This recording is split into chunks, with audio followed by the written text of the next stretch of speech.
Hereditarias de Retina de España, FARPE, junto con su fundación, la Fundación de Lucha contra la Ceguera.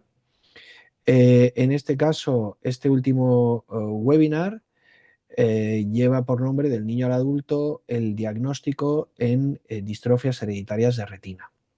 Para hablar sobre esto nos acompañan hoy dos oftalmólogas bueno, de gran renombre. Las dos forman parte de la ERNI, de la Red Europea de Referencia del Ojo. De un lado tenemos a Susana Noval, que es jefa de sección de oftalmología pediátrica en el Hospital de la Paz y profesora asociada en la Universidad Autónoma de Madrid, que además está acompañada, si no me equivoco, Susana, por Natalia, ¿me has dicho apellido? Arruti. De acuerdo. Que es compañera también en la consulta de retina pediátrica en el Hospital de la Paz. Y de otro lado tenemos a la doctora Estefanía Cobos Martín, que es coordinadora de la unidad de enfermedades hereditarias de retina del Hospital Universitario Bellvitge en Barcelona. Buenas tardes a las dos y bienvenidas y muchas gracias. O bueno, a las tres diría, ¿vale? Buenas ¿De tardes. acuerdo? Muy bien. Bueno, pues vamos a comenzar, ¿vale? Y lo vamos a hacer en formato pregunta. Os voy a ir preguntando y voy a ir dirigiendo las preguntas a cada una de vosotras, pero os podéis sentir libres de intervenir y de participar cualquiera de las dos. A todos aquellos que nos están ahora mismo siguiendo en este webinar a través de la plataforma Zoom, deciros, como he dicho antes, que podéis dejar vuestras preguntas, vuestros comentarios para las doctoras creo que es en la opción chat o en preguntas, no sé si es en una de las dos, ¿verdad? Ana Aguilar, que es trabajadora social de FARPE y que nos está ayudando en la realización de este webinar, pues las podrá recoger y trasladarlas a las doctoras, si no me he equivocado. Y ya por último, recordaros que este webinar lo estamos haciendo gracias a el Ministerio de Derechos Sociales y Agenda 2030 a través de las subvenciones del 07, del IRPF y del tercer sector. Con lo cual, pues dicho todo esto y también dejándoos dicho que todos aquellos que posteriormente queráis ver el webinar, lo vamos a dejar alojado en nuestro canal de YouTube, en el canal de YouTube de Fundaluce, @Fundaluce, por lo que os invitamos amablemente a todos aquellos que aún no estáis suscritos, pues a que os suscribáis para poder seguir los contenidos que publicamos a través del canal de YouTube. Muy bien, pues dicho todo esto, vamos a empezar y vamos a empezar hablando de diagnóstico y de diagnóstico en niños, ¿de acuerdo? Y para ello, pues bueno, tanto a Susana o a Natalia en este caso, ¿de acuerdo? Te quiero preguntar qué signos deben observar los padres en edades tempranas, ¿vale?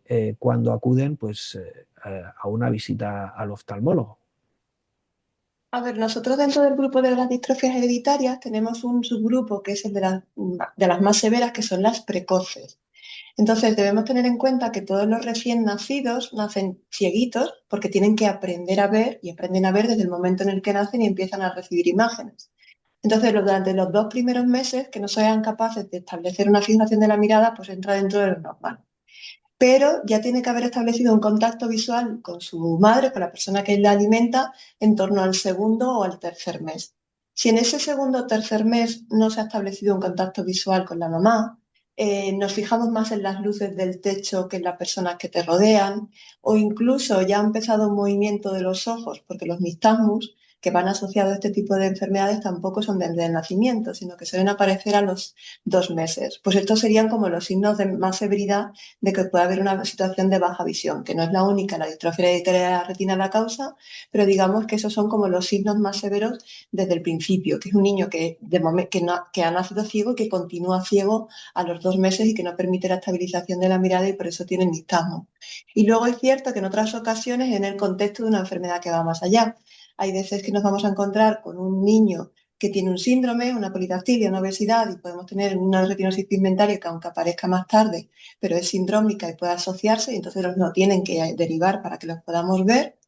o bien pues sorderas neurosensoriales, que al principio el niño nace, ve, se le estudia por esa sordera neurosensorial y resulta que en el estudio genético pues surge otras enfermedades que pueden ir asociadas a que posteriormente pueda aparecer una retinosis pigmentaria. Eso digamos un poco como los típicos de la infancia. Ujú. Oye, y una pregunta, al hilo de lo que cuenta Susana, cuando hay estos signos, polidactilia, obesidad, o cuando hay una sordera, etcétera, eh, ¿se os hace la derivación? Es decir, ¿existen claramente esos protocolos para que un niño que tenga, por ejemplo, sordera, que tenga hipoacusia, ya de pequeñito se derive a oftalmología para ver si existe alguna forma sindrómica?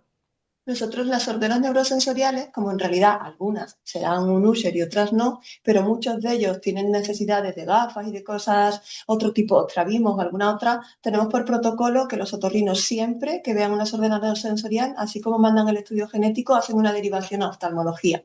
Los papás no saben que puede haber otras posibilidades al principio porque tampoco hay necesidad de asustarlos tanto, pero al 100% de las sorderas neurosensoriales nos las van a citar. Si en ese trámite pues resulta que es un Usher, pues nosotros cuando vienen a la consulta ya les explicamos cuál es el resultado con la genetista y con los otorrinos de ese estudio genético y cuál es el pronóstico visual que puede tener asociada a esa sordera neurosensorial. Y si no es un Usher, pues nosotros continuaremos con sus revisiones porque tienen riesgo de más defectos de refracción, de manera que nosotros lo tenemos protocolizado para todos ellos. Y luego, en el contexto de un Vale. síndrome polimalformativo, que puede ser una palidactidia, pueden ser algunas otras, pues siempre a través de los genetistas clínicos, cuando ellos tienen una sospecha que pueda tener asociada alguna distrofia, nos lo van a derivar para que nosotros los estudiemos. Vale, perfecto. Estefanía, y en el caso de los adultos, ¿cuáles son las principales dificultades diagnósticas, sobre todo en aquellas personas bueno, que llegan a vosotros tras años dando a lo mejor tumbos y con síntomas, no sé, específicos o poco específicos o no sé, o determinados, y que os llegan sin haber llegado todavía, pues a lo mejor a ese diagnóstico de una distrofia de retina? Pues bueno, David, buena pregunta. Realmente en los adultos pueden suceder varias cosas. Por un lado, nos podemos encontrar un adulto pues, que venga derivado de un hospital pediátrico y viene muy bien orientado. Y luego nos encontramos muchos adultos que pueden llevar varios años con sintomatología. Algunos años quizás no han consultado, pero la mayor parte de ellos ya llevan varios años pues yendo pues a diferentes consultas, a diferentes especialistas. Algunos traen alguna etiqueta que no es correcta, que eso es la parte un poco más compleja cuando a veces el paciente, eso nos pasa a los médicos en general, ¿no? Cuando el paciente nos trae una etiqueta, nos cuesta un poco quitar esa etiqueta si tenemos dudas sobre el diagnóstico. Entonces, a veces, pues un paciente puede venir con una etiqueta de retinosis pigmentaria y en realidad mi sospecha clínica es que tiene una coroideremia. Entonces, cambia un poco pues, bueno, pues un poco el pronóstico y la evolución. A veces vienen con alguna etiqueta y es un poco más complejo y cuando no llevan etiquetas, pues lo que llevan es muchas pruebas, han dado muchas vueltas, a veces el paciente ya tiene un grado de ansiedad también importante, pues porque realmente no encuentra bueno, una justificación a sus síntomas. Bueno, encontramos un poco de todo, pero realmente lo normal es que el paciente, si lleva varios años dando, pues no sé, visitando diferentes especialistas sin un diagnóstico claro, suele traer un grado de ansiedad un poco pues aumentado y el diagnóstico clínico en ocasiones supone una liberación para el paciente. Es una carga por una parte porque conocen una enfermedad pues que muchas veces no tiene tratamiento, pero por el otro lado es como una liberación de decir, bueno, pues tengo esto, al menos ya le he puesto nombre y apellidos, me puedo hacer un estudio genético porque tengo esta orientación clínica, puedo hacer un asesoramiento genético, puedo asesorar a mis familiares, bueno, pues se puede hacer, bueno, Mm. un asesoramiento a nivel de la familia y, ¿por qué no? En algunos casos podría ser candidato a un ensayo clínico o podría ser candidato a una terapia. O sea que realmente el diagnóstico en ocasiones, a nivel de clínica, yo creo que quizás es un poco más sencillo que en el caso de la pediatría. Yo creo que Susana y Cristina lo deben tener más complejo a la hora de explorar a los niños, las pruebas. En el adulto tenemos mucha más facilidad y que muchas de las Ujú. alteraciones que son muy sutiles en la infancia son más visibles en edad adulta. No es lo mismo diagnosticar pues, un Stargardt en un niño de 13 años que en un adulto. O sea, en ese sentido, hay normalmente más signos clínicos a nivel del fondo de ojo, de las exploraciones complementarias, y en la infancia yo creo que ahí hay un punto más complejo, ¿no? Pero bueno, yo creo que el paciente en sí, bueno, es más complejo en el sentido de que muchas veces se llevan años dando vueltas, sí. Esa mochila, ¿no? Te iba a preguntar, porque ahora le voy a preguntar a Susana también si los pacientes pediátricos son colaborativos o no a la hora de ese diagnóstico, pero los adultos, esa ansiedad, toda esa carga, toda esa mochila que llevan, ¿somos pacientes colaborativos, fáciles o por el contrario somos complejos, Estefanía? No, en general sí, porque los pacientes, pues cuando llegan a una unidad especializada, pues ya sea en Belviche o sea en cualquier otro hospital de España, Ujú. pues bueno, sienten que al menos han llegado a un lugar donde pues se va a intentar todo lo posible, quizás tendrán acceso a un estudio genético y llevan años sin tener acceso a ese estudio genético. O sea, en general el paciente es un paciente agradecido, o sea que no es un paciente complicado. Perfecto. Susana, te quiero preguntar ahora a ti sobre las señales de alerta, ¿no? Que pueden alertar a familias y también en muchos casos a los pediatras, que entiendo que son la primera toma de contacto con el ámbito sanitario de los niños recién nacidos o de los pequeños, ¿vale? En esas revisiones pediátricas que toman. ¿Qué señales de alerta pueden las familias y los pediatras advertir, en este caso con esos pacientes pediátricos? Y también preguntarte por eso, si son colaborativos o no, si son complicados los niños. A ver, es fácil que el primer grupo del que hemos hablado, ya sea porque tiene otros signos, otros síntomas, o bien porque realmente están cieguitos o tienen un nistagmus, sean rápidamente derivados, ¿no? A lo mejor puede haber otras causas, pero al menos lo derivan. El problema probablemente las tenemos con las que evolucionan de una manera más lenta o son un poco más tardías. Entonces, el niño comienza a ver, a lo mejor no ve todo lo que ven el resto de los compañeros, pero los niños tienen mucha capacidad de adaptación y no saben lo que es ver mejor. Entonces, nosotros tenemos una parte importante de colaboración con atención primaria, que es que debe existir un programa del niño sano. Y entre los 3 y 4 años y a los 6 años otra vez hay que tomar la visión.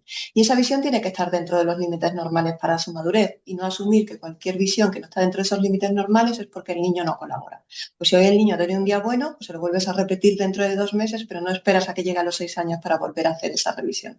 Porque bajo de una baja visión o de una moderada reducción de la visión puede haber distintos tipos de enfermedades, no solo distrofia hereditaria de la retina, y los tienen que derivar a un oftalmólogo pediátrico. El problema que tenemos es que asumimos que la mayor parte de los problemas de visión en los niños tienen que ver con la graduación y nos olvidamos que estas agujas en el pajar hay que encontrarlas cuanto antes. Y luego estudiarlo, porque los niños no solamente tienen estrabismo y tienen problemas de refracción, sino que pueden tener otras enfermedades y que requieren pruebas objetivas, puesto que muchas veces las subjetivas no pueden hacerlas bien, como puede hacer un campo visual, y a partir de ahí puedes empezar a tirar del hilo. Y luego otra, no solamente esa visión, que hay que tomarla sí o sí, porque un niño con una visión de un 20% puede estar haciendo una vida rigurosamente normal con 4 años y el padre sorprenderse a los 9 porque tuviese esa situación de baja visión sin haberse dado cuenta, pero ahora también observamos casos en los que niños en los que los papás se han dado cuenta de que por la noche cambia de repente su comportamiento y que mientras están durante el día son capaces de jugar con normalidad en el parque, pero en cuanto se hace de noche se convierten en niños retraídos y se pegan mucho a ellos, ¿no? Pues esa manera de comportarse distinto, porque los niños no te van a venir y te van a decir con 5 años, yo papá, yo de noche veo mal. Lo que tú Mm, tienes que observar en los niños, igual que en muchos aspectos de las pediatrías, es cómo se comportan y si ese comportamiento cambia o no cuando baja el nivel de mm. luminosidad. Pues ese sería otro de tener en cuenta. ¿Qué papel juega esa subjetividad? Porque muchas veces a la hora de evaluar a un niño, ¿no? Entiendo que en ocasiones, no sé si en muchas o en pocas, pero también hay que pues preguntar a los papás. Y ahí la subjetividad y lo que tú dices, ¿no? A lo mejor los papás no ven en sus hijos ningún defecto o ningún problema, cuando a lo mejor sí que existe. Ahí hay un papel importante, ¿no? En esa subjetividad. Por eso nosotros necesitamos que le tomen la visión sí o sí y luego vendrán. Si la visión no es del todo normal, tú le haces todas las pruebas, que incluirán pruebas objetivas como una OCT, que ya te está dando muchas pistas de lo que pueda pasar, porque una retinografía es verdad que a nosotros en la infancia no nos da tantas pistas, y si todo parece normal, incluido el nervio óptico, que ese es otro aspecto, pues tú lo vuelves a citar dentro de poco. No puedes Ujú. dejarlo ir y hasta que esa evolución de la visión no está dentro de los rangos normales, pues lo sigues un poco de cerca. Pero es verdad que son pruebas subjetivas, pero los niños, la mayoría colaboran. La mayoría lo que se sienten en un Ujú. ambiente seguro y tratado con gente que les habla a ellos y que les explica las cosas, porque muchas veces los niños no es que no lo quieran hacer, es que nadie les ha explicado cómo hacerla. Y hay Ah, veces que desde los 2 años ya puedes conseguir que te vean, pues hay que hacerlo con métodos adaptados y con la paciencia y el lenguaje que ellos requieren, pero la mayoría de los niños son colaboradores. perfecto. Estefanía, ¿qué recomendaciones darías a las personas adultas que sospechan tener una distrofia de retina y que están buscando una unidad especializada para ser evaluados? Pues bueno, yo creo que si tenemos síntomas compatibles, pues disminución de agudeza visual, nictalopia, pérdida de campo visual, pues es importante acudir al oftalmólogo y yo creo que si en la visita al oftalmólogo no llegamos a un diagnóstico, no saben lo que tengo, pues no me tengo que quedar ahí, o sea, tengo que seguir insistiendo y ser derivado a una unidad de referencia. Aquí un poco puede ser más fácil o más complicado. En ocasiones es sencillo y pues los diferentes centros de referencia en España pues fácilmente pueden recibir pacientes, es decir, los pacientes de otras comunidades autónomas se pueden visitar en una comunidad autónoma que no sea la suya, pero bueno, como bien sabes que en alguna ocasión te consulto, ¿no? Por lo visto no tengo muy claro hasta qué punto es un derecho del paciente, pero realmente si insistimos, sí que el paciente puede conseguirse derivado a una unidad de referencia. Y esto lo digo así porque, pues no sé, por ejemplo, yo en Cataluña, la mayor parte de pacientes que yo visito en el hospital son de Cataluña y realmente no hay muchos problemas. Siempre intentamos también que el paciente a lo mejor pueda venir, hacerse el estudio genético, tenga la visita con la asesora genética, pero luego las visitas a lo mejor las hacemos virtuales con su médico en su hospital para evitar desplazamientos en muchos casos. Hay pacientes que no Ujú. les importa desplazarse, pero en otras ocasiones, si tienen dificultades, prefieren tener desplazamientos, o sea, evitar los desplazamientos, ¿vale? Entonces, también existe esa posibilidad. Y si son de otras comunidades autónomas, pueden solicitar una derivación vía SIFCO, que es como se llama, para ser derivados a un centro de referencia en otra comunidad autónoma, si es que en la suya pues no existe esa unidad. Exacto, porque antes he mencionado en vuestra presentación que formáis parte las dos, a través de vuestras unidades de oftalmología y de vuestros hospitales, a la IRNAI, a la Red Europea de Referencia del Ojo, pero en este caso, tú, Estefanía, a través del Hospital de Belviche, conjuntamente con Sant Joan de Déu, sois lo que se llama CESUR, Centro Servicio Unidad de Referencia, en este caso de distrofia de retina, que en nuestro país, en España, solo existen dos CESURes específicos de retina, que son Belviche con Sant Joan de Déu y también el Hospital de Donostia, en País Vasco. Pero sí es verdad también que existen muchos otros centros también especializados, pues bueno, como la propia Susana, en el Hospital La Paz o en muchos otros en nuestro país, pero es verdad que aquel paciente que quiera y que precise ir o quiera ser visitado en un CESUR, pues tiene ese derecho de solicitar esa derivación SIFCO. Muy bien, pues creo que es interesante y sobre todo importante resaltarlo y subrayarlo, ¿vale? Para que todo aquel que quiera y si quiere, pues pueda hacerlo. Yo creo Os que la quería mayor, preguntar ahora, te hago dime. un inciso, David, en la mayor parte de comunidades autónomas hay algún centro de referencia, como puede ser, pues eso, Mm, en Madrid, o sea, que decir que en el sí, fondo hay sí. dos centros CESUR designados por el ministerio, pero hay muchísimas unidades que cuentan con especialistas, unidad de genética, o sea, que cuentan con todo lo necesario para hacer una atención y un Mm. seguimiento de los pacientes con enfermedades hereditarias. Así es, totalmente de acuerdo en este sentido. Bueno, ahora las preguntas que os voy a hacer son para las dos o para las tres, ¿eh? Dejo abierto también, Susana, a la participación Sí, sí, de, está de- de, tu colega, si así lo quiere. ¿Cómo avanza hoy en día el diagnóstico precoz? Y sobre todo, ¿qué diferencias hay pues respecto, por ejemplo, de adultos, ¿no? En niños y en adultos, ¿no? ¿Y qué ventajas tiene ese diagnóstico precoz? Cualquiera Pues de yo las creo dos, o las dos. que nosotros estamos muy empeñadas en intentar llegar al diagnóstico precoz lo antes posible, sabiendo las dos limitaciones importantes que tenemos. Una, que los niños muchas veces no van a tener signos en el fondo de ojo. Tienes un fondo de ojo aparentemente normal, pero hay un problema funcional que simplemente con una retinografía no lo detectas. No es un hallazgo como pueda pasar en otras ocasiones en el adulto.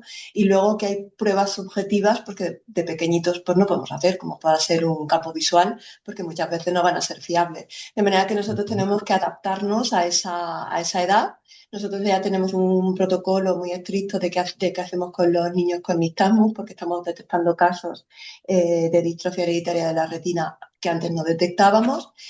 Por supuesto, cada vez que tenemos un niño que no ve bien, no esperamos a ver si evoluciona y madura, sino que haremos pruebas como pueda ser el OCT o el electroretinograma que las hace Natalia para estar seguro que no tenga, porque creemos realmente en que necesitamos que las distrofias sean diagnosticadas lo antes posible. Es verdad que en el mundo del adulto es un poquito distinto, porque el adulto te va a manifestar un empeoramiento, te puede manifestar una serie de signos, va a ser él el que reclame la atención. A nosotros nos llega el niño que no ve y tú te los apañas y buscas la causa. Y yo, si quieres, contesto a la parte de qué nos aporta el diagnóstico precoz. Ujú. Pues yo creo que el diagnóstico precoz es fundamental, tanto en adultos como en niños, porque realmente llegar al diagnóstico va a dar, pues, poner nombre y apellidos a lo que le está pasando a ese niño o a esa persona adulta. Va a servir para hacer un correcto diagnóstico genético. Y el diagnóstico genético va a ser importante para hacer un asesoramiento genético al paciente, un asesoramiento genético a la familia, asesoramiento preconcepcional para evitar, si es así el deseo del paciente, que pase a la descendencia, conocer los riesgos para la descendencia. Y bueno, yo creo que el diagnóstico es fundamental. Y pues cuando lleguemos a la parte de tratamientos, ensayos clínicos, pues obviamente para ese apartado el diagnóstico también es importante. Y cuanto antes Mm. suceda, pues mejor por un tema de, pues, de ansiedad para el paciente, de poder darle respuesta a lo que le pasa y después para todas estas otras utilidades.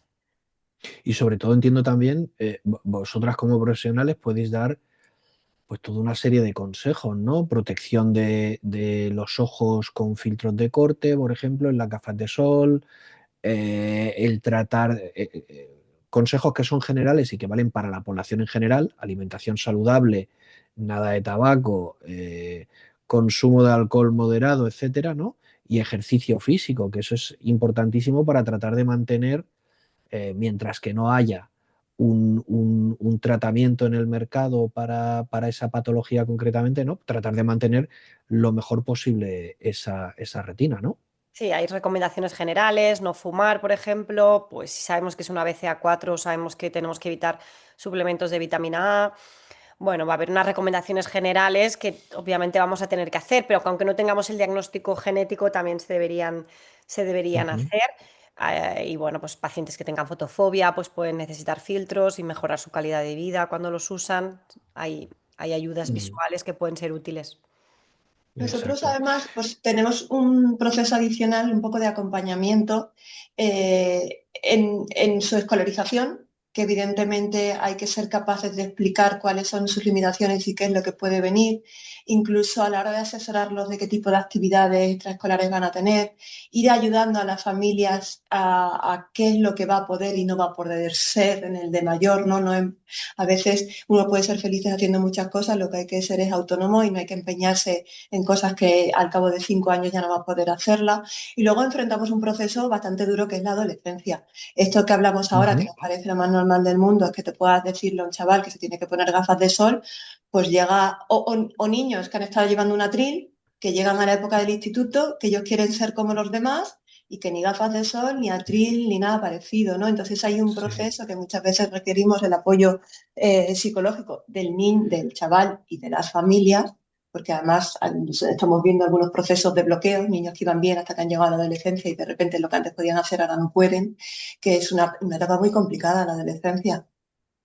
Y Susana, y también ese diagnóstico precoz en pediátricos y en niños más pequeñitos, ya no en la adolescencia, sino hay muchas veces que evita, ¿no? Ese fracaso escolar que en muchas ocasiones viene provocado ya no hablemos de una enfermedad, de una distrofia de retina, sino de cualquier patología de la visión, ¿no? De un mal diagnóstico, de una ausencia de diagnóstico, ¿no? El niño no aprende, no evoluciona en clase, no va bien y realmente no es porque no pueda, sino que es que el niño no ve. Bueno, al final lo que tenemos que conseguir es que esos niños no tengan que cambiar de colegio en la medida de lo posible, sino que el colegio sea el que se adapte a ellos, que el entorno escolar, los profesores y los compañeros lo sepan y lo llevan con naturalidad y le echen una mano, que no sean un drama, ¿no? Que te tengan que acompañar por las escaleras. Y nosotros, bueno, pues hay que hacer mucho consejo y a veces es mucha psicoterapia lo que se hace en estas Mm. consultas, la verdad. Por lo menos desde Ajá, el punto de vista de la experiencia de ver a chavales parecidos. ajá.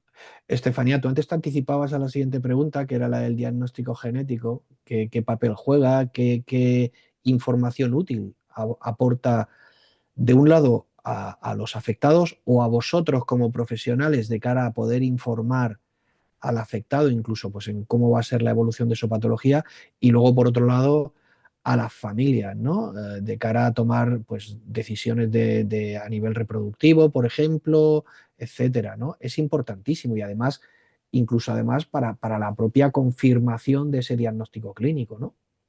Sí, yo creo que quizás aquí añadiría que el diagnóstico, el estudio genético se debe solicitar cuando tenemos una orientación diagnóstica o clínica bastante clara para que el rendimiento del estudio genético realmente sea pues aceptable, ¿no? Y quiere decir que un paciente que tenga baja visión, pues no le vamos a pedir un estudio genético porque sí, sino que tenemos que tener claro o más o menos claro el diagnóstico. Nos va a servir para el paciente, para lo que ya dije antes, consejo genético, consejo reproductivo, asesoramiento genético también a las familias, estudio de familiares de riesgo, o sea que realmente esa parte va a ser importante. Luego hay una parte de pronóstico, claro, realmente son enfermedades muy heterogéneas a nivel genético, a nivel fenotípico y, y la evolución, porque sería interesante, ¿no? Decir, bueno, pues este paciente tiene estas dos alteraciones en el, por ejemplo, en el ABCA4. Sabemos que una es una alteración severa, que produce una alteración severa en la proteína, y la otra también, con lo cual vamos a saber que su fenotipo va a ser de alto riesgo, es decir, que va a ser un Stargardt que va a evolucionar más rápido. Eso en general todavía nos falta mucha información para llegar a ese punto que sería muy interesante, no solo poder decir qué enfermedad tienes, sino también si estás en un grupo de progresión rápida o de progresión lenta. Aquí todavía hacen falta estudios para poder tener esa información. Pero bueno, en algunos casos sí, pues si tenemos sintomatología como nictalopia y el estudio genético nos orienta a una ceguera congénita estacionaria nocturna, pues no es lo mismo que una retinospigmentaria, o sea que realmente aquí sabemos que en un caso tiene más riesgo de progresión, en el otro pues probablemente sea estable. O sea que en algunos casos también nos ayuda un poco al pronóstico, pero no tanto como nos gustaría. Ujú. Supongo que es difícil a un adulto joven que todavía no tiene el diagnóstico y que ya tienes delante sus resultados, decirle cuál va a ser la progresión de su enfermedad, ¿no? Sí, yo como decía Susana, claro, yo no veo al adolescente de 14 o de 16, pero sí que veo al de 17, 18 y me pasó justo la semana pasada, pues que el paciente tenía mucha fotofobia, pero no quería llevar gafas con filtro, ¿no? Y los padres le decían, pero es que se las ha quitado, ahora no se las quiere poner y al final, claro, hay un punto de, pues todavía de inmadurez, ¿no? En ese momento. Y el Mm. diagnóstico, cuando le das un diagnóstico a una paciente en esa franja de edad, puedes encontrarte respuestas muy dispares. A veces, pues simplemente no le da mucha importancia, le quitan totalmente peso al diagnóstico y otras veces no, otras veces supone una carga importante, pues a lo mejor están a punto de hacer la selectividad o la acaban de hacer, van a escoger una carrera, tienen muchas dudas y bueno, Decisiones de vida por delante eh, que son muy difíciles y que encima se añade eh, esto. Y hay muchas incógnitas, ¿no? Porque al final les damos información, pero no toda la que el paciente quiere saber, porque el paciente quiere saber muchas cosas, lógicamente, que yo también querría saber y que no sé. Ujú, Entonces, la ujú, información es limitada. ujú. Susana, en vuestro caso entiendo que la información va dirigida a los papás y a las mamás y entiendo que cuando el paciente es un niño, pues con toda la prudencia también, ¿no? En relación a la evolución, entiendo ya y estoy hablando de cuando ya tenéis estudio clínico, estudio genético, ya tenéis una confirmación total de la patología, incluso pues eso, lo que hablábamos con Estefanía de la posible evolución más rápida o más lenta, de cómo va a ir la enfermedad. Hay que tener mucha mano izquierda y mucha cautela, ¿no? A la hora de hablar con los papás. Os voy a contestar yo, que soy Natalia, que también hago esa consulta. Adelante.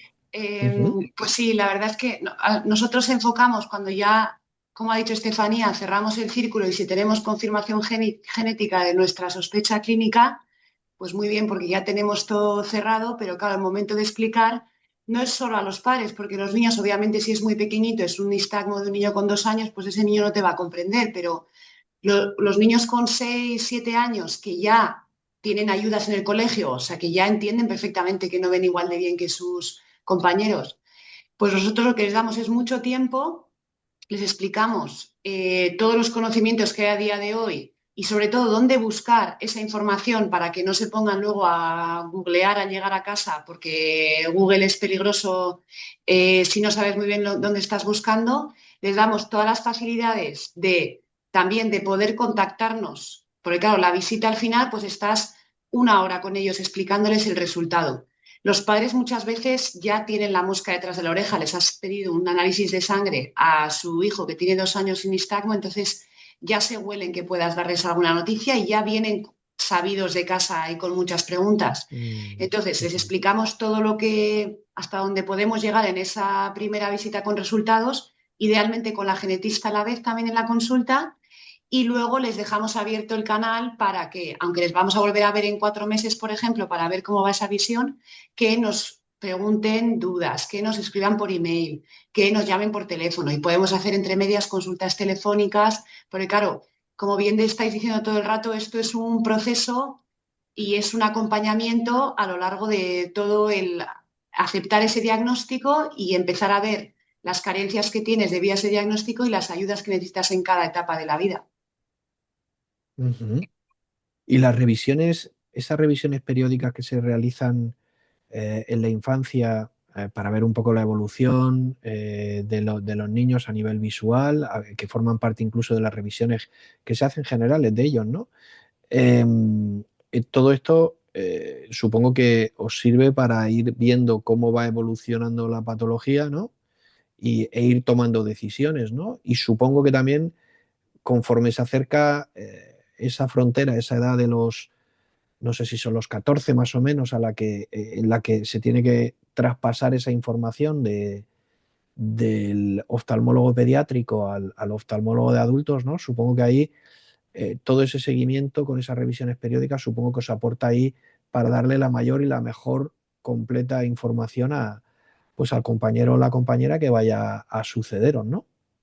Claro, nosotros Mm, les vemos, la verdad es que bastante a menudo, porque encima es verdad que el test más importante, entre comillas, que es la agudeza visual, en un niño de 5 o 6 años, un día tiene buen día y lo hace mejor, otro día viene después del colegio, está cansado y lo hace peor, entonces los padres se creen que ha habido un empeoramiento brusco, pero luego les dices que puede ser que no sea eso, les vuelves a ver. Entonces tenemos muchísima información y claro, cada vez que vienen les hacemos OCT, retinografía, pues todas las pruebas que el niño colabore para hacer. El electroretinograma no lo repetimos tan a menudo, pero entonces cuando pasa a adultos, que aquí en La Paz les pasamos más tarde a adultos porque nos lo solemos quedar hasta los 18 años, que hay muchísima información.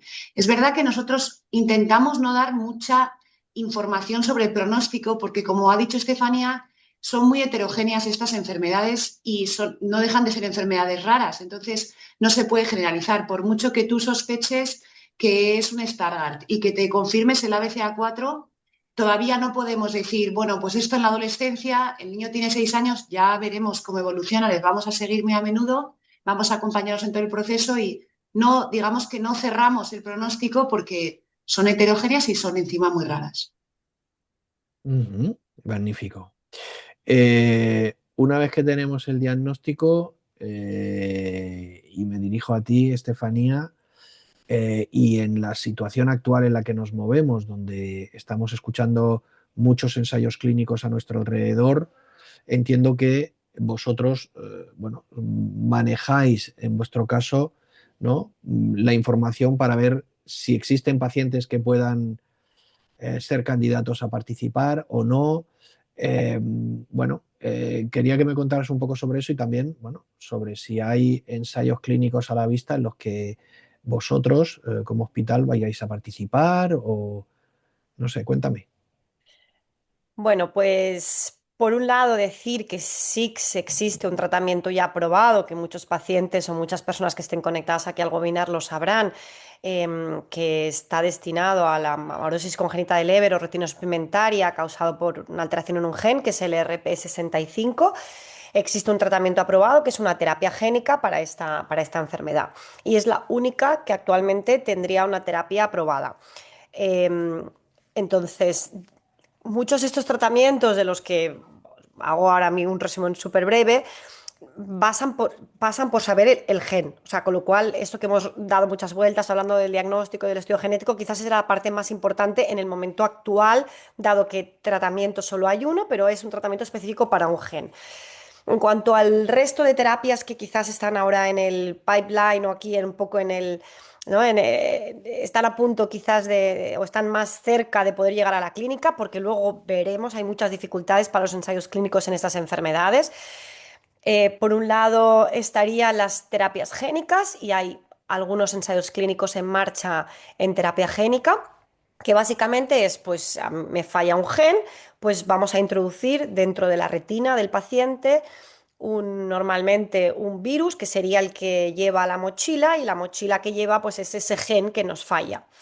Entonces sería el mismo sistema que para el ERP65 y los que quizás están un poco más pues, avanzados, que genes quizás serían los que están un poco más avanzados, pues podría ser para el gen RPGR, que sería esa retinosis pigmentaria que es ligada al cromosoma X.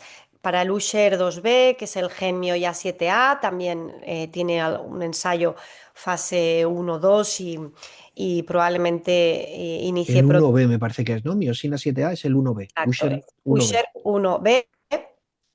Mm, Básicamente, en terapia génica, bueno, estos dos quizás serían los dos genes. En la ujú. retinosquisis ligada al X también va a haber un fase 2 probablemente europeo en breve. O sea, quizás algunos genes que, bueno, que están ahí. Otro gen que también tiene un ensayo clínico que ya hubo un fase 3 pero un poco por el diseño no llegó a aprobarse, es el CEP290 que en San Joan de Déu participarán en el ensayo clínico para este gen, que sería un poco repetir ese ensayo clínico que ya se realizó en el pasado y que no dio resultados un poco por el diseño del estudio. Y bueno, cualquier paciente pues, que tuviera este gen podría pues, contactar, pues, ya sea a través mío o podrían contactar. Los adultos también podrían participar, pero realmente los criterios de inclusión son muy estrictos y, por ejemplo, en mi hospital no tenemos ningún paciente adulto que cumpla los criterios. En cambio, sí que hay algunos niños que pueden cumplir Mm, criterios. Concretamente hay como 4 o 5 que ya tenemos bastante fichados. Luego hay ujú. otras terapias que serían las terapias de optogenética, que también se escuchan bastante, que son terapias agnósticas del gen, es decir, da igual el gen afectado, porque básicamente lo que quieren es restaurar la función bueno, de transformar la luz en electricidad que las células, los fotorreceptores ya no pueden hacer porque se han dañado por la propia enfermedad. Y vamos a intentar que las neuronas que aún quedan en la retina, que no son fotorreceptores, sean capaces de transformar la luz en electricidad. Y en eso consiste la optogenética. Y la optogenética también se han realizado varios ensayos clínicos y probablemente en breve haya por lo menos uno en Europa para Stargardt. em, Y bueno, nosotros hemos contactado también con esta empresa, estamos en contacto con ellos por el tema por la enfermedad de Stargardt, también Ujú, tiene ujú, otra vía para retinosis pigmentaria. O sea que hay bastantes ensayos clínicos en marcha, uno farmacológico que también parece que tiene buena pinta, que es el Tinlarebant para el Stargardt, para detener la atrofia o la progresión de la atrofia. ujú, Este está desarrollándose en Estados Unidos. Y últimamente me han escrito varios pacientes que habían contactado con un ensayo clínico que está ahora mismo en Estados Unidos únicamente, que es una empresa que se llama Ocugen, que, Ocugen. que tiene, pues Ujú, básicamente está desarrollando dos fármacos, uno sería para Stargardt y otro para retinosis pigmentaria, e iniciará ahora un ensayo clínico y dos pacientes concretamente en la misma semana me contactaron los dos que habían sido como preseleccionados para ese ensayo. Pero estamos hablando de ensayos que se suceden en Estados Unidos, sí. mínimo van a ser. Este concretamente, estamos hoy a 1 de diciembre, creo que la empresa ha anunciado el próximo 3 de diciembre, no sé si en rueda de prensa van a dar alguna información al respecto, no sé en qué sentido será, pero estamos atentos a ello porque Claro, parece muy prometedor, o sea que parece muy veremos a ver. prometedor, pero claro, realmente estos pacientes, por ejemplo, que a mí me han contactado, que son pacientes míos, claro, implica un año, implica Estados Unidos. Claro, nosotros, al respecto de lo que decías de los ensayos clínicos, siempre estamos en contacto pues si el ensayo se está haciendo en Europa, pues en algunos casos hemos tenido algún paciente pues, que ha viajado a Gran Bretaña o a Francia. Pero claro, cuando ya hablamos de Estados Unidos, las cosas se complican y al final, por ejemplo, este estudio van a ser 51 pacientes con enfermedad de Stargardt. Realmente en Estados Unidos Mm, hay muchos pacientes con enfermedad de Stargardt, como para que pacientes españoles viajen a Estados Unidos con lo que supone.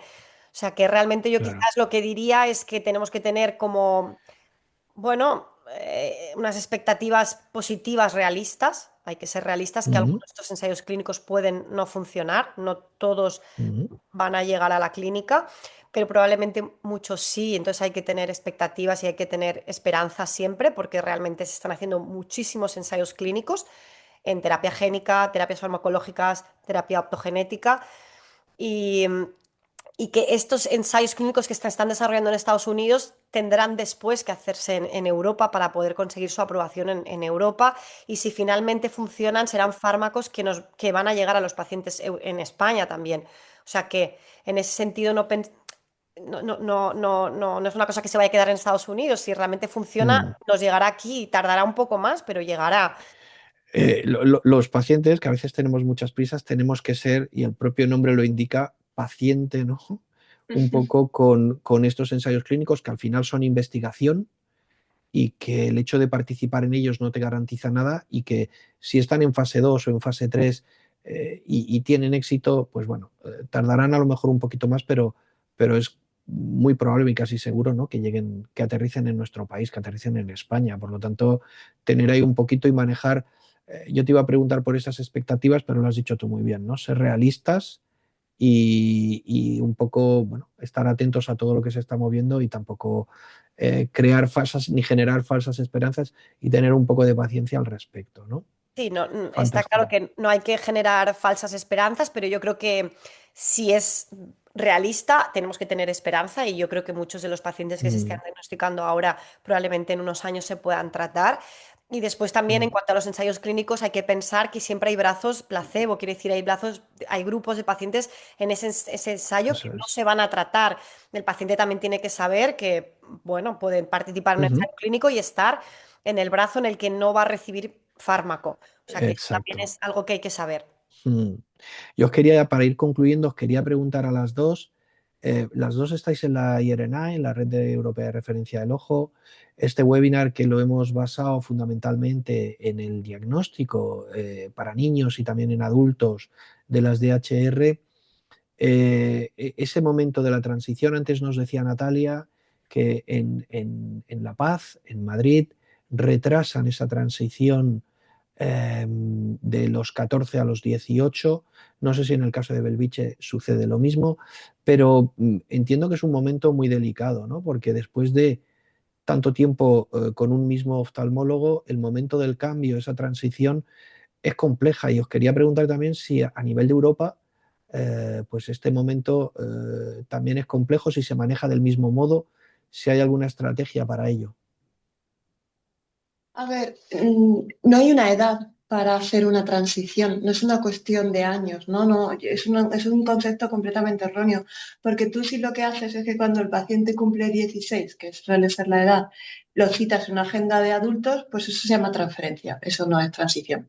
¿Vale? Transición es un proceso que es verdad que hay ocasiones como especialidades con las nuestras, que incluso hay veces que un mismo oftalmólogo puede estar viendo niños y adultos que es más sencillo, es la misma especialidad, no pasa lo mismo que con la pediatría, que tiene que ir a otro completamente distinto, pero no deja de ser un proceso en el que hay que preparar al paciente. Entonces, la transición hay veces, eso ocurre en todos los sitios igual, que puede ser una transferencia, coges y lo citas, puede ser un proceso del que el paciente no es tan consciente, y es que, por ejemplo, nosotros, el Comité de Oftalmogenética, estamos los oftalmólogos de niños, estamos los de adultos, los genetistas y todo lo demás, y nuestros compañeros de adultos conocen los casos desde que los niños son pequeños y se ha venido discutiendo cómo va ese paciente, aunque el paciente no sea consciente que se está hablando de él, de manera que cuando lo recibe no te pregunta o no te dice, ha traído un informe para saber qué es lo que está ocurriendo, ¿no? Sino que realmente sabe cuál es tu historia.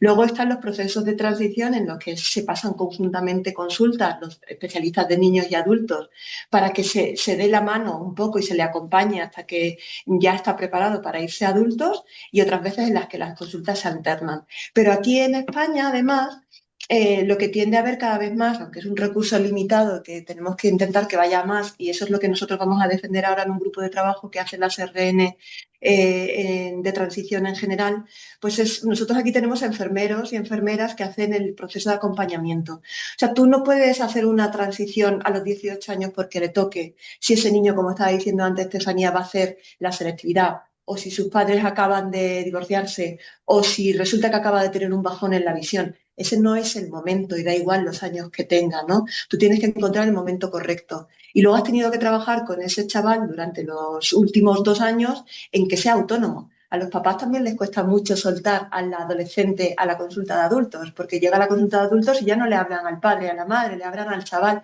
Incluso se sorprende que todavía puedan ir acompañados, ¿no? Cuando todavía tienen... Te iba a preguntar eso, si es más traumático para el propio paciente o para los padres. Pues a los padres a veces les cuesta mucho. Entonces, que tú ya empieces a decirle al chaval que es él el que tiene que saber cuando tiene las citas, que es él el que tiene que saber qué medicación tiene que ponerse si es el caso, y a que gane la autonomía y ya sea él el que se ha preguntado y no sea la madre o el padre, y que sea él el que te esté diciendo la conversación acerca de qué ayudas necesita o no necesita, pues eso a los padres a veces también les cuesta mucho. Entonces, la transición tiene que ser un proceso. Y en eso, por ejemplo, aquí en España nos ayudan mucho los enfermeros que tienen entrevistas, que tienen cuestionarios, que hasta que no se cumplen una serie de ítems no te dicen está preparado y no está preparado. Y si no lo haces así, es que lo sueltas a la selva y a que se busque un poco la vida. Y tampoco es una buena manera de recibirlos por parte de adultos. A veces los adultos se quejan, los compañeros adultos, de que somos hiperprotectores y de que tenemos al niño y hemos estado durante mucho tiempo escuchando tanto a ese padre y a esa madre que cuando les llega a ellos, pues resulta que no tienen un chaval preparado para ser autónomo y ser responsable de sí mismo. O sea que yo creo que es un proceso en el que tenemos que participar todos. Muy bien. Oye, ya como conclusión, como cierre final, y a expensas, ahora me dirá Ana si hay alguna pregunta, si no, si los asistentes han puesto alguna pregunta. ¿Qué retos tenemos en el diagnóstico en los próximos años, tanto en niños como en adultos, para que sea más rápido, para que sea, bueno, que nos pueda dar esa imagen de cómo va a evolucionar la enfermedad y sobre todo ante las posibles terapias que puedan llegar? ¿Qué retos tenemos por delante? Bueno, yo creo que retos hay muchos. En cuanto al diagnóstico, tenemos que pensar que aproximadamente un 30% de los adultos y a lo mejor un 20-25% de los niños con un diagnóstico clínico de distrofia, el estudio genético, por ejemplo, puede ser negativo, con lo cual todavía o nos falta conocer genes, nos falta mejorar las técnicas diagnósticas para poder ser más precisos en el diagnóstico en alteraciones genéticas que estén como más profundas o que sean más difíciles de diagnosticar. Eso es importante porque tenemos que hablar que un 20-30% estén sin diagnosticar, pues todas estas limitaciones o todos esos beneficios que estábamos hablando, esos pacientes no se pueden beneficiar. En el diagnóstico, yo creo que también mejorar un poco el acceso de los pacientes al estudio genético. Yo creo que eso hemos hablado mucho, pero aún hay pacientes que pueden estar siendo atendidos a lo mejor en alguna consulta o incluso sin visitarse. Pensad que muchos de esos adultos, muchos de esos niños que se les dio la alta, así como ha dicho Susana, en plan, venga, adiós, de un hospital pediátrico y han estado años sin visitarse. Yo he visitado pacientes que han estado 5, 8, 10 años sin acudir a un especialista. Estos pacientes no tienen diagnóstico genético y ahora algunos empiezan a venir a la consulta, algunos pues con 60 o 65. Estos pacientes también se tienen que recuperar para estudiar genéticamente y bueno, yo creo que es un reto también pues que esto se haga lo más rápidamente posible. Es importante. Y después tenemos el reto fundamental que es conseguir tratar a más pacientes. Ujú. Y Susana. mejorar muchas cosas, porque también Susana ha hablado de la transición. Esto yo, pues cuando empezamos en la unidad lo vivía así, ¿no? El paciente venía y de repente de estar tratado entre algodones en un hospital pediátrico, de repente aparece en un hospital de adultos. Eh, y nosotros, por ejemplo, en San Joan de Déu, el Vichy, hacemos la transición pues, entre el doctor Catalá y yo. Yo visito con ellos en San Joan de Déu un día al mes. Jaume visita conmigo también un par de veces al mes en el hospital, entonces las caras les suenan y la transición, pues como decía Susana, es más fácil porque conocemos al paciente y Ujú, no hay, ¿no? Un informe, ¿no? Tan frío como un informe para ujú, saber qué es lo que ha pasado. Hay muchas cosas todavía por mejorar. En nuestros hospitales, que son hospitales de referencia, pero también en el resto del país mejora la equidad, ¿no? muy bien. También podemos encontrarnos que haya pacientes en alguna, yo me encuentro a veces pacientes que vienen de alguna comunidad autónoma y puede ser que estén limitados en cuanto a exploraciones, pruebas. Nuestro país a nivel sanitario también es complejo. Es complejo, sí. Las 17 comunidades autónomas y con diferencias entre ellas, ¿no? Aunque debería ser todo, debería existir esa equidad y que independientemente del código postal, todos los ciudadanos tuviéramos un acceso al diagnóstico igual, pero sí es verdad que todavía hay, ese es otro de los retos importantes. Susana, por tu parte. Pues nosotros un reto al que nos enfrentamos bastante a diario es que al ser niños y ser pequeños, muchas veces tendemos los oftalmólogos pediátricos a no pensar en que pueda haber algo más allá. Entonces tienes un niño que no ve bien, que te están contando los padres que está más torpe que los demás o que va mal en el colegio y insistes en cambiar gafas, en, digamos, Mm, en marear un poco. Y el reto que yo veo en la parte de oftalmología pediátrica es que el oftalmólogo infantil piense, oye, ¿y si hay algo? Porque claro, es lo que decía antes Susana, en el fondo de ojo de un niño la mayor parte de las veces no ves nada. No ves los mm, flecks en Stargardt, no ves las espículas óseas en la retinosis pigmentaria, no ves nada. Entonces, un oftalmólogo que ve a ese niño dice, pues este niño ve 0,6, pero tiene el fondo normal, pues oye, ponte gafas, ponte parche, haz esto, tal. Entonces, mm. pensar, oye, ¿y si hay algo más? Pues voy a derivarlo aquí para que se le haga el estudio y si no hay nada y mejora la visión al madurar el niño con su plasticidad cerebral, bienvenido sea. Pero si hay Ujú. algo, pues entramos en ese diagnóstico precoz que nos importa tanto como a nosotros como a los pacientes, vamos. Pues muchísimas gracias, Natalia. Eh, Le voy a preguntar a Ana, que está por ahí detrás. No sé si hay alguna pregunta o no. Nos estamos acercando, si no estamos ya en... Pues quedan un par de minutos para las 8 de la tarde. No sé si hay alguna pregunta, Ana. Sí, sí que hay alguna pregunta. Sí. Fátima, que es estudiante de cuarto de óptica y optometría, pregunta ¿qué tecnologías emergentes creéis que cambiarán la forma en que se diagnostica o se trata la baja visión? Pues a ver, ¿quién contesta eso? A ver, yo no soy optometrista, pero yo creo que ahora todo el tema de lupas y eso ha cambiado con toda la tecnología. Entonces ahora Mm, los niños, yo tengo niños que me enseñan en la consulta cómo estudian y estudian a dos pantallas, ellos mismos agrandan, cambian de contraste, hacen todo y son completamente independientes. Entonces yo creo que ujú. toda la parte de tecnología, de inteligencia artificial y todo esto es lo que va a revolucionar un poco. Pero yo creo que la pregunta de Fátima, Natalia, iba en el sentido del diagnóstico, de mejorar el diagnóstico. Creo que iba, ¿no? Ana. Bueno, la Mm, pregunta. tanto sí. diagnóstico como baja visión. Sí que ponía cómo se trataría Mm, la baja visión, sí. mm, A ver, vale, se vale, vale. diagnostica, yo creo que se diagnostica en la consulta de oftalmología, se diagnostica. A ver, Mm, lo que sí que llegaremos es que, o sea, el problema de cada vez sabemos más de genética y cada vez sabemos menos, porque claro, cuanto más datos y más hallazgos hay, más hace falta interpretarlos y no siempre todo es patológico. Entonces, yo creo que iremos a más, o sea, lo que ahora son paneles pasarán a ser genomas de aquí en tiempo de manera ujú, generalizada, con lo cual llegaremos a más conclusiones, para lo cual va a ujú, hacer falta que trabajemos en red, porque pues, con pacientes aislados no vamos a llegar a ninguna conclusión. ujú. Y ahí tendremos la clave. Y evidentemente, pues según vayan mejorando las pruebas de electrofisiología y otros tipos de pruebas que un poco permitan saber la función de la retina sectorialmente, ya no solamente de manera difusa. Perfecto. Ana, ¿alguna cosita más? ¿Alguna pregunta más?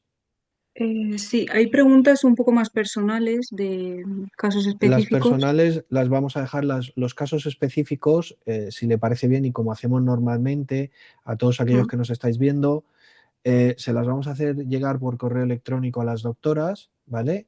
Y una vez que nos respondan, os las haremos llegar, ¿vale?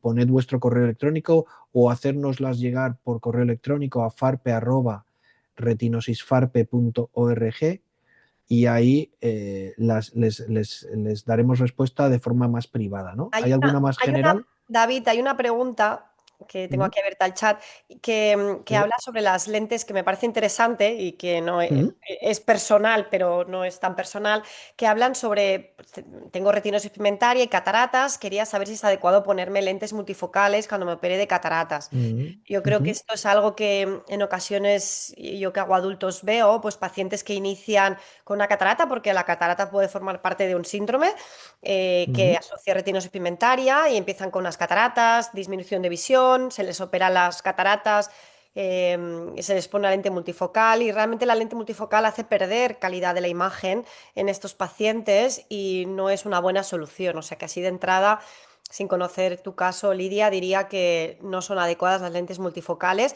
y bueno, pues en ocasiones nos encontramos pacientes pues que sin diagnóstico se les ha puesto la lente multifocal, al ver que no mejoran, alguien les mira al fondo y se dan cuenta de que hay algo más, o sea que realmente no es una buena solución. Y también hablan Ujú. un paciente de Muface pregunta sobre el tema de la derivación a algún centro, siendo pues Muface, yo creo que los pacientes Muface también pueden pedir ser derivados al sistema nacional público cuando Ajá. no pueden encontrar pues ese tratamiento a nivel pues de mutua privada. O sea que los pacientes de Muface, Muface, por si, por aclarar y por si hay algún asistente al webinar que es del extranjero, que es de Latinoamérica, Muface es una mutua para funcionarios aquí en España, que es diferente a la sanidad pública. Entonces, por eso esa derivación que está comentando Estefanía ahora mismo. y hay una pregunta sobre ensayos clínicos también, sobre cuál sería la mejor estrategia para entrar en ensayos clínicos. Bueno, yo creo que quizás pues ser derivado a un centro de referencia. Está claro que si un ensayo clínico va a suceder en España, pues será en algún centro de referencia, con lo cual pues ser derivado a una unidad específica de distrofias.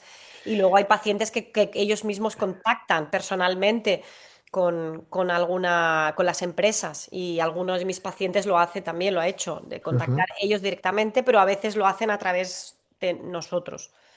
Ujú. Les ponemos en contacto. Estrategias no hay muchas, hay unos criterios de inclusión y de exclusión, sobre todo, que hay que cumplir. Ese sería el primer paso. Y si no Sí, se pero cumplen, es quizás la imposible. pregunta, David, era cómo llegar, Sí, ¿no? Pues cómo contactar, pues ah, a través de tu sí, oftalmólogo en un centro de referencia o a veces de manera individual el paciente también puede contactar y puede ser que el muy investigador le bien, conteste. muy bien. Pues no sé si existe alguna pregunta más o no, o ya vamos mm, concluyendo. Yo creo que las dos que quedan, no sé si lanzarlas o no, es que son más Son más específicas, pero privadas. Venga, sí, pues entonces las hacemos vía correo electrónico. Bueno, vale. pues yo quería, en primer lugar, dar las gracias a las tres doctoras, a Estefanía Cobos, a Susana Noval y a Natalia, por la claridad y por haber explicado también pues, este tema del diagnóstico, que es tan complicado, tanto en niños como en adultos, en el caso de las distrofias hereditarias de retina. Recordar a todos aquellos que habéis visto el webinar que si lo queréis ver repetido, si queréis bueno, pues volver a recordar o volver a ver el webinar, lo podéis hacer próximamente en el canal de YouTube de nuestra fundación, en @fundaluce en YouTube, con lo cual os recomendamos que os suscribáis al mismo para poder volverlo a ver, tanto este contenido como muchos otros que publicamos. Y por lo demás, pues simplemente ya despedirnos dando las gracias a todos los asistentes y especialmente a las doctoras que nos habéis acompañado. Muchísimas gracias a las tres. A vosotros. Nos vemos. Muchas gracias, David y Farpe, por la organización. Muy bien, un abrazo. Pues Adiós. hasta aquí llega este webinar, con lo cual detenemos ya la grabación, Ana, y